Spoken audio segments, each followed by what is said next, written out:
Ďakujem pekne. Dovoľte, aby som vás privítal na dnešnom briefingu. Trochu bulvárnym titulkom, ale musím povedať, že dúfam, že sami o chvíľu posúdite, že pravdivým. Ako viete, v pondelok som zverejnil informácie, že konateľ štátnej firmy MH Development, pán Košecký, si prenajal auto od svojej vlastnej firmy, za čo ho minister hospodárstva v ten istý deň odvolal. Podrobnejším zisťovaním sme však zistili, že táto konkrétna kauza, ktorá stala kreslo, je len takou drobnou chuťovkou toho, ako pán Košecký manažoval firmu MH Development a ako funguje manažovanie firiem v rezorte hospodárstva. Takže dovolte mi dneska prezentovať ďalšie, aspoň pre mňa šokujúcejšie zistenia spôsobenia pána Košeckého na čele tejto firmy.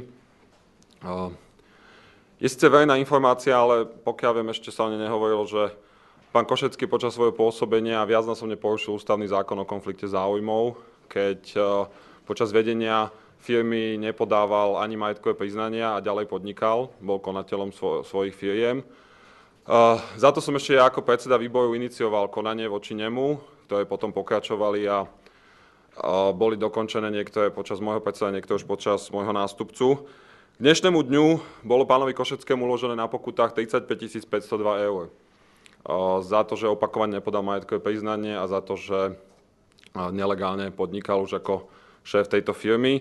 Pán Košecký sa proti týmto pokutám odvolal na ústavný súd a ústavný súd už dnešnému dňu odmietol viacej jeho podania, takže pokuty vo výške 12 786 eur sa stali splatnými.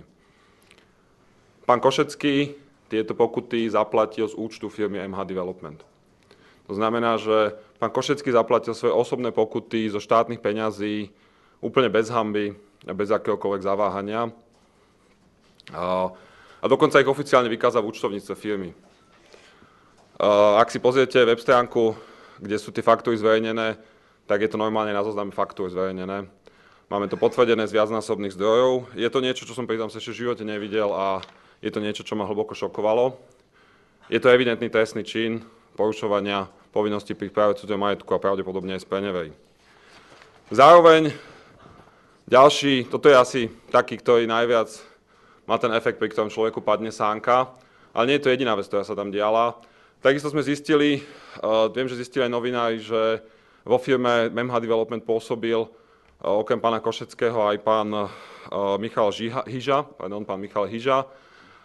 Pričom sme zistili, že pán Michal Hyža je syn Igora Hyžu a Aleny Hyžovej, ktorí sú majiteľmi obchodnej spoločnosti Inso Consulting, ktorá spolu dodávala služby MH Development vo výške 132 139 eur, spolu 13 faktúr, kde niekoľko týchto faktúr priamo za MH Development na objednávku podpísal pán Michal Hyža, takže podpísal si svojmu otcovi objednávky za štátne peniaze, ktoré boli vyplatené. Nič z tohto nebolo odhalené ani dozornou radou MH Invest, ani žiadnym iným kontrolným mechanizmom tohto štátu, kým môj asistent, ktorý tam sedí, nezačal pozornejšie prezerať web. To znamená, že to, čo vie zistiť vďaka slobodnému prístupu k informáciám jeden mladý človek, to nezistili žiadne kontrolné orgány tohto štátu počas niekoľkých rokov, pretože hovoríme o veciach, ktoré sa diali minimálne 2 roky. Preto dnes na tejto tlačovej konferencii prezentujem niekoľko vecí, ktoré odchádzajú dnes aj poštou oficiálne, aby ich nikto nemohol stopiť. Poprvé, o 20 minút na rokovaní pléna Národnej rady navrhnem v mene opozície, s ktorou som už o tom hovoril, a je to dohodnuté, aby Národná rada požiadala Najvyšší kontrolný úrad o hĺbkovú kontrolu vo firme MH Development, tak aby sme naozaj overili, aké hrozné zlodejiny sa tam diali. Pretože potom, čo sme toto zistili z internetu, som zvedavý, čo sa zistí, keď sa niekto naozaj pozrie do účtovníctva a napríklad zistí, aké výkony za tými faktúrami naozaj sú. Druhá vec, ktorú som dnes vykonal, je, že som poslal z ministrovi hospodárstva, tomu žiadam o dve veci. Jedna je okamžité odvolanie dozornej rady spoločnosti MH Invest, pretože nie je možné, aby tí istí ľudia niekoľko rokov dozerali na toto a na nič z toho neprišli alebo nechceli to vidieť a dnes boli ministrom poverení očisťovaním firmy, na ktorú mali dozerať. To znamená, že minister ich musí okamžite odvolať, inak bude čeliť on sám politickej zodpovednosti za túto firmu. A zároveň teda, to už je len taká čerešnička, žiadam, aby zabezpečil okamžité prepustenie z firmy aj pána Michala Hyžu, ktorý je rovnaký miere ako pán Košecký zodpovedný za šafárenie, ktoré sa tam dialo. Zároveň chcem povedať, že táto kauza, ale napríklad aj kauzy s eurofondami, ktoré sme zažili za ostatné mesiace, ukazujú na absolútnu nefunkčnosť kontrolných a auditových mechanizmov tohto štátu v oblasti ochrany verejných financií, v oblasti ochrany našich záujmov, na to, aby naše dane nešli na to, na čo nemajú, aby sa z nich takýmto drzým spôsobom nekradlo. Žiadny z orgánov tohto štátu na to nebol schopný prísť. Preto strana Sieť bude presadzovať zmeny v systéme kontroly tak, aby štátni kontroly boli kvalitní, aktívni a nebojácni a zároveň, aby štátni kontrolóri, teda vrátane ministerstva financií, mohli kontrolovať štátne podniky, pretože dnes štátne podniky podliehajú NKÚ, ale nepodliehajú napríklad kontrole ministerstva financií. To sú veci, ktoré strana Sieť bude navrhovať a presadiť, ak bude súčasťou vlády Slovenskej republiky. Toľko z mojej strany a teraz, ak máte akékoľvek otázky, veľmi rád ich zodpoviem.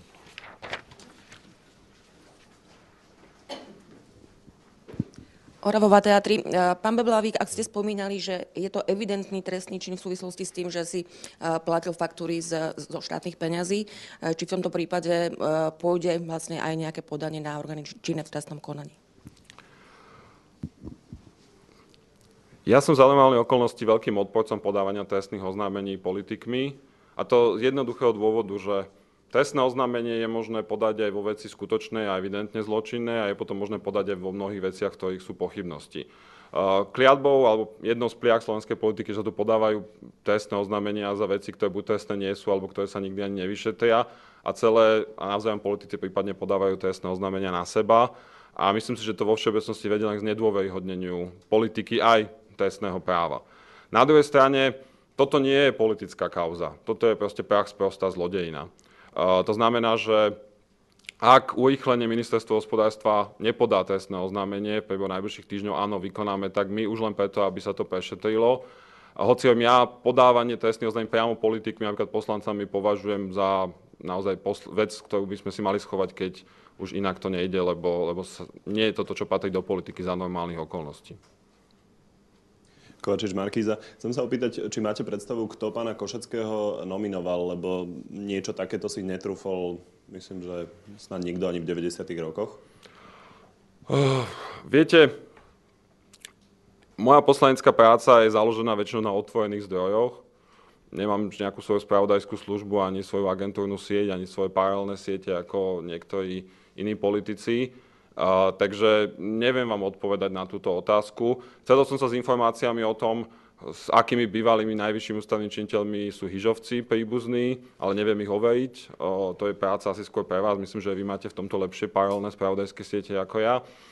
Ale ani neviem, či tieto väzby sú práve to, čo viedlo k tomu, že pán Košecký sa dostal na čelo MHD. Takže na to mal odpovedať pán minister Pavlis, respektíve strana Smer, že čo viedlo k tomu, že dali takémuto človeku dôveru a čo vedlo k tomu, že 2 roky ho nechali v podstate bezprecedensne rozkrádať štátny majetok.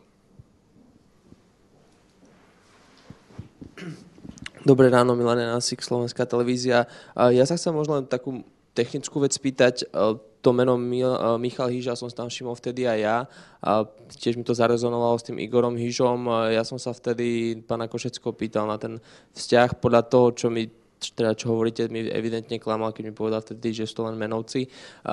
Ja som už objektívne vtedy nemal dosť času to celé prezisťovať. Kto vám to teda potvrdil, že sú otec a syn, odkiaľ to presne máte potvrdené? Včera ma kontaktoval jeden zdroj, ktorý si neželá byť menovaný a ten mi túto informáciu poskytol. To znamená, je to ale zdroj, samozrejme neposkytol mi rodné listy, ktoré nie sú k dispozícii, ale je to zdroj, ktorý pozná týchto ľudí dlhé roky a povedal, že je to teda, nie je to žiadny utajený, by som povedal, utajený vzťah, ale že je to niečo, čo je pomerne známe teda v komunite ľudí, ktorí týchto ľudí poznajú. To znamená, že vzhľadom na tento zdroj, ktorý považujem za spoľahlivý, som to dnes povedal. V každom prípade tá vec, ktorá je asi najzarážajúcejšia, je to zaplatenie osobnej pokuty zo štátneho účtu, ktorá naozaj je preverená z 2 objektívnych zdrojov, teda je aj zverejnená. A pokiaľ ide o toto, tak verím tejto informácii, verím tomuto zdroju. Ďakujem. Ďakujem pekne.